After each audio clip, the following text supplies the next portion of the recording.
নমস্কার বন্ধুরা, your kitchen চ্যানেলে আপনাদের সবাইকে স্বাগত।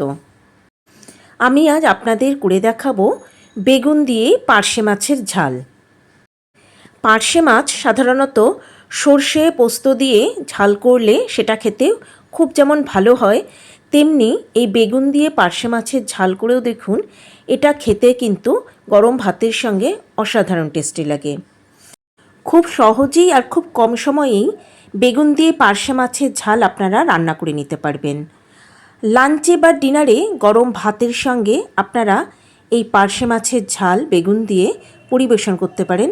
এটা গরম ভাতের সঙ্গে খেতে যেমন অসাধারণ টেস্টি লাগে, তেমনি রান্না করাও কিন্তু খুব সহজ। তাই আপনারা পার্শে মাছের নানা রকম রেসিপি রান্না করে থাকলে একবার এই রকমভাবে বেগুন দিয়ে পার্শে মাছের ঝাল রান্না করে দেখুন। তাহলে চলুন দেখে নেওয়া যাক আমার আজকের রেসিপি বেগুন দিয়ে পার্শে মাছের ঝাল। এই 6 পিস পার্শে মাছ নিয়ে খুব ভালো করে ধুয়ে পরিষ্কার করে নিয়েছি। এবার এই মাছগুলোর মধ্যে দিয়ে দেব 1 চামচ নুন, আর দিয়ে দেব খুব সামান্য একটু হলুদ গুঁড়ো। এবার নুন আর হলুদ দিয়ে মাছগুলো খুব ভালো করে মাখিয়ে নেব। মাছগুলো নুন হলুদ দিয়ে মাখিয়ে নিয়েছি। এবার এগুলো আমি ঢাকা দিয়ে অন্তত 15 মিনিটের জন্য রেখে দেবো। নিয়েছি বেগুন এইরকম লম্বালম্বি করে এইরকম সাইজ করে আমি কেটে নিয়েছি। একটা বাটির মধ্যে নিয়ে নিলাম জিরে গুঁড়ো, নিয়ে নিলাম কাশ্মীরি লঙ্কার গুঁড়ো, নিয়ে নিলাম লাল লঙ্কার গুঁড়ো, এরই সঙ্গে নিয়ে নিলাম হলুদ গুঁড়ো। এবার এর মধ্যে একটু সামান্য উষ্ণ গরম জল দিয়ে মশলাগুলো জলের মধ্যে গুলে নিলাম। তেল খুব ভালো করে গরম করে নিয়েছি। আমি প্রথমে 3 পিস মাছ খুব ভালো করে ভেজে নেব, আর এই সময় গ্যাসের ফ্লেম রেখেছি মিডিয়াম ফ্লেমে 3 পিস মাছ একটু উল্টে পাল্টে খুব ভালো করে ভেজে নিতে হবে।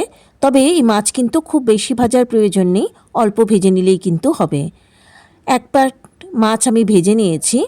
এবার বাকি 3 পিস মাছও আমি একই রকমভাবে মিডিয়াম ফ্লেমে ভেজে তুলে নেব।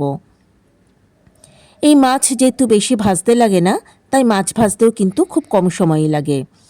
ওই তেলের মধ্যে দিয়ে দিলাম কিছুটা কালো জিরেগুলো একটু তেলের মধ্যে নাড়াচাড়া করে ভেজে নেওয়ার পর এবার এর মধ্যেই দিয়ে দিলাম বেগুন, আর দিয়ে দিলাম কিছুটা নুন, আর দিলাম সামান্য একটু হলুদ গুঁড়ো।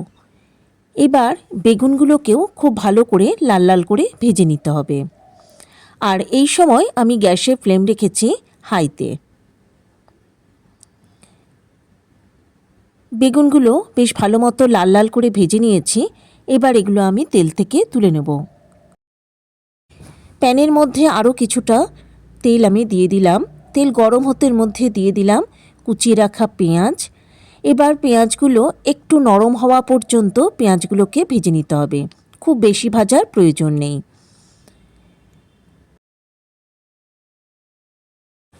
পেঁয়াজগুলো অল্প ভেজে নিয়েছি, পেঁয়াজগুলো শুধুমাত্র এরকম একটু নরম হয়ে গেছে। এবার এর মধ্যে দিয়ে দেব আদা বাটা। এবার খুব ভালো করে এই আদা বাটাও তেলের মধ্যে ভেজে নেব, যতক্ষণ না আদার কাঁচা গন্ধটা চলে যাচ্ছে। এই সময়ও আমি গ্যাসের ফ্লেম রেখেছি মিডিয়ামে। আদাও খুব ভালো করে ভেজে নেওয়ার পর এবার এর মধ্যে দিয়ে দিলাম কেটে রাখা টমেটো, আর দিয়ে দিলাম জলে গুলে রাখা মশলা। এরই সঙ্গে এর মধ্যে দিয়ে দিলাম পরিমাণ মতো নুন। এবার এই সমস্ত কিছু খুব ভালো করে কষিয়ে নিতে হবে। আর এই সময় আমি গ্যাসের ফ্লেম রেখেছি একদম লোতে। ধীরে ধীরে খুব ভালো করে নাড়াচাড়া করে মশলাগুলো কষিয়ে নিতে হবে। লো ফ্লেমে ধীরে ধীরে মশলাগুলো খুব ভালো করে কষিয়ে নিয়েছি। টমেটো একদম বেশ নরম হয়ে গেছে, আর ওপর থেকে তেল ছাড়তেও শুরু করেছে। এবার এর মধ্যে দিয়ে দিলাম পরিমাণ মতো জল। যেহেতু এটা পার্শে মাছের ঝাল হবে, তাই জলের পরিমাণটা খুব কিন্তু বেশি দিতে হবে না। খুব ভালো করে নেড়েচেড়ে এবার এটাকে ঢাকা দিয়ে হাই ফ্লেমে ভালো করে ফুটতে দেব। কিছুক্ষণ পর ঢাকা খুলেছি, আর এটাকে কিন্তু খুব ভালো করে নেড়ে দিতে হবে। পেঁয়াজ আর মশলা সব যেন খুব ভালো করে একবার জলের মধ্যে মিশে যায়। এবার এর মধ্যে দিয়ে দেবো ভেজে রাখা মাছগুলো। আমার সকল দর্শক বন্ধুর কাছে একান্ত অনুরোধ রইল আমার চ্যানেলটা সাবস্ক্রাইব করার ও পাশে থাকা বেল আইকনটা প্রেস করার। এবার এটাকে ঢাকা দিয়েই লো ফ্লেমে 15 মিনিটের মতো রান্না হতে দেবো। ফিরে এলাম প্রায় 15 মিনিট পর, ঢাকা খুলে দিয়েছি। আর ওপর থেকে কিন্তু বেশ সুন্দরভাবে তেল ভেসে উঠেছে, আর গ্রেভিটাও কিন্তু অনেক ঘন হয়ে গেছে। এবার এর মধ্যে দিয়ে দিলাম ভেজে রাখা বেগুনগুলো। বেগুন আমি সবার শেষেই দিলাম, তার কারণ বেগুনগুলো কিন্তু যদি আগে মাছের সঙ্গে ঝোলের মধ্যে ফোটানো হতো তাহলে বেগুনগুলো পুরোপুরি নরম হয়ে ঝোলের সঙ্গে মিশে যেত।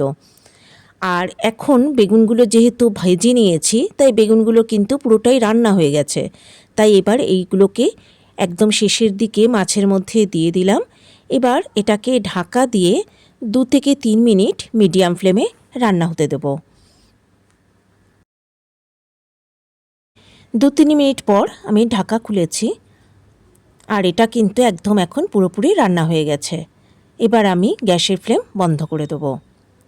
তৈরি হয়ে গেল আমার আজকের রেসিপি বেগুন দিয়ে পার্শে মাছের ঝাল। রেসিপিটা ভালো লাগলে একটা লাইক, কমেন্ট ও শেয়ার করার অনুরোধ রইল সকল দর্শক বন্ধুর কাছে। তবে আজকের মতো বিদায় বন্ধুরা, নমস্কার।